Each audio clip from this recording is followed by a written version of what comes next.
तर विद्यार्थी मित्रांनो, महाराष्ट्र लोकसेवा आयोग म्हणजेच MPSCने महाराष्ट्र गट क पूर्व परीक्षा याची जाहिरात जाहीर केली आहे. तर एक्झाम 27 सप्टेंबर 2026 पासून ऑनलाईन प्रणालीद्वारे घेतली जाईल, म्हणजेच कम्प्युटर बेस्ड टेस्ट असेल मित्रांनो, प्रथमच आहे. तर यामध्ये 2619 पदं तुमची वाट बघतायत मित्रांनो, ज्यांचा राज्यसेवा किंवा कंबाईनचा रिझल्ट थोड्या मार्काने हुकला असेल त्यांच्यासाठी ही सर्वात मोठी अपॉर्च्युनिटी आहे. तर उद्योग निरीक्षकसाठी मित्रांनो 9 पद आहेत, तांत्रिक सहाय्यकसाठी 3 पद आहेत, कर सहाय्यकसाठी 282 पद आहेत, सहाय्यक मोटार वाहन निरीक्षक गट क साठी 461 पद आहेत. तर लिपिक म्हणजे मंत्रालयात किंवा शासकीय कोणतेही कार्यालय असेल तिथे 1864 पदं आहेत मित्रांनो. तुम्ही जर सहाय्यक मोटर वाहन निरीक्षक याचा अर्ज भरणार असाल तर शैक्षणिक आणि शारीरिकदृष्ट्या प्राप्त आहे असा अर्ज सादर करणं महत्त्वाचं आहे. मित्रांनो, अर्ज भरण्याचा कालावधी 27 जून 2026 पासून सुरू होत आहे. तर शेवटची मुदत आहे 17 जुलै 2026. आणि तुम्ही जर ऑनलाईन स्वरूपात फीज भरत असाल तर ती 17 जुलै ही शेवटची तारीख असेल. म्हणजेच जसं की एक्झामची फॉर्म भरायची पण लास्ट डेट 17 जुलै आहे आणि फीज भरायची पण 17 जुलै आहे.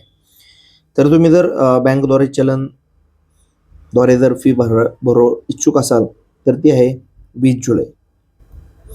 मित्रांनो, तुम्ही EWS द्वारे फॉर्म भरणार असाल, EWS कॅटेगरीतनं फॉर्म भरणार असाल तर तुमचे सर्टिफिकेट आहे ते 27 सप्टेंबर 2026 पूर्वीचे पाहिजे.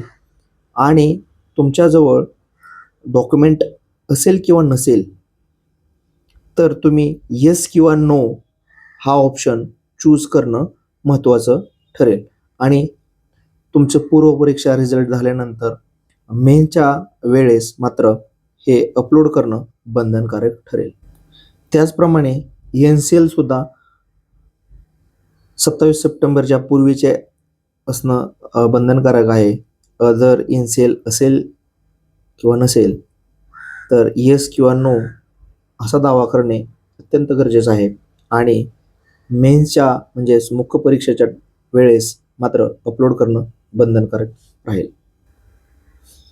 मित्रांनो, तुम्ही जर स्पोर्ट रिझर्वेशनमधून फॉर्म भरत असाल तर तुमच्याकडे काय हवे तर रिजनल स्पोर्ट डेप्युटी डायरेक्टर म्हणजेच विभागीय क्रीडा उपसंचालकाकडून तुम्ही प्रावीण्य प्रमाणपत्र, पडताळणी अहवाल, व्हेरिफिकेशन रिपोर्ट, परिशिष्टे क हे तुमच्याकडे असणं आवश्यक आहे. तर मी तुमच्यापाशी अहवाल हा एक्झामच्या एक्झामची जे अंतिम तारीख आहे त्याच्या आधीचा तुमच्यापाशी तो रिपोर्ट असणं महत्त्वाचं आहे. आणि EWS किंवा NCL सारखं असं नाही की तुमच्यापाशी पूर्व परीक्षेच्या फॉर्मच्या भरण्याच्या टाईमला सर्टिफिकेट नसेल तर तुम्ही या स्पोर्ट रिझर्वेशनमधून फॉर्म भरू शकणार नाही. त्याच वेळेला तुमच्यापाशी ते सर्टिफिकेट पाहिजे ज्यावेळेस तुम्ही एक्झामचा फॉर्म भरताय पूर्व परीक्षेचा. तर मित्रांनो, पुढे बघू. वयोमर्यादा ही जर तुम्ही एक एज लिमिट असेल 38 असेल किंवा 43 असेल तर ते डिसाईड करण्यासाठी तुम्ही तुमच्यापाशी 1 ऑक्टोबर 2026 हे डेट आहे. यानुसार तुम्ही तुमचे एज कॅल्क्युलेटेड करून पाहू शकता की तुम्ही एक्झामसाठी क्वालिफाय होताय की नाही. मित्रांनो, मी आधीच तुम्हाला सांगितलंय की जसं की ही परीक्षा कॉम्प्युटर बेस्ड टेस्ट असेल तर त्यामुळे अनेक सत्रामध्ये ही परीक्षा घेतली जाईल आणि प्रत्येक सत्राला एक स्वतंत्र प्रश्नपत्रिका असेल. आणि या प्रत्येक प्रश्नपत्रिका प्रत्येक सत्राच्या काठिण्याचा स्तर विचारात घेऊन नॉर्मलायझेशन हे केलं जाईल. ह्याचे नॉर्मलायझेशन गुण निश्चित करून त्यामध्ये त्या प्रकारे असा नॉर्मलायझेशनचा विचार लक्षात घेऊन निकाल जाहीर केला जाईल.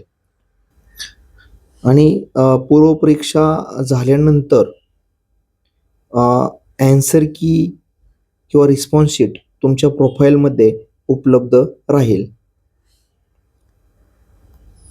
मित्रांनो, महत्त्वाची गोष्ट अशी आहे की तुम्ही जो करस्पॉन्डन्स ॲड्रेस किंवा तुमचा पत्रव्यवहाराचा पत्ता देणार आहात, त्यानुसार तुम्हाला परीक्षेचे केंद्र दिले जाईल. जर त्या केंद्राची मर्यादा जर वाढली, मर्यादाच्या पलीकडे गेला, तर तुमच्याकडे नजदीकच्या जिल्ह्याच्या परीक्षा केंद्रावर तुम्हाला प्रवेश देण्यात येईल. आणि मित्रांनो, अजून एक महत्त्वाची गोष्ट म्हणजे की हे फर्स्ट टाईमच MPSC ऑनलाईन स्वरूपात एक्झाम घेत आहे. तर MPSCने mpsc.government.in या वेबसाईटवरती एक ऑनलाईन तुम्हाला मॉक टेस्ट उपलब्ध करून दिलेले आहे. तर तुम्ही त्यावरती जाऊन एक मॉक टेस्ट देऊ शकता की तुम्हाला समजेल की कशा स्वरूपात एक्झाम असेल. ज्यावेळेस तुम्ही एक्झामला जाचाल तर तुम्हाला ते समजेल की कशा स्वरूपात एक्झाम आहे. मित्रांनो, ही होती महत्त्वाची माहिती. तर तुम्ही ह्याच्या खाली बघू शकता, रीड करून घ्या तुम्ही की कशी जसं की बघा, उद्योगला 9 पदे आहेत, तर तांत्रिकला 3 आहेत, जसं की मी सुरुवातीला बोललो. तर तुम्ही तसं पाहून घ्या. बघा, लिपिकसाठी कुठल्या विभागासाठी किती पदं आहेत, ते मंत्रालयामध्ये किती आहेत, तर सह्याद्री व नंदगिरी 2 पदे आहेत. या प्रकारे तुम्ही बघून घ्या मित्रांनो. तर धन्यवाद मित्रांनो.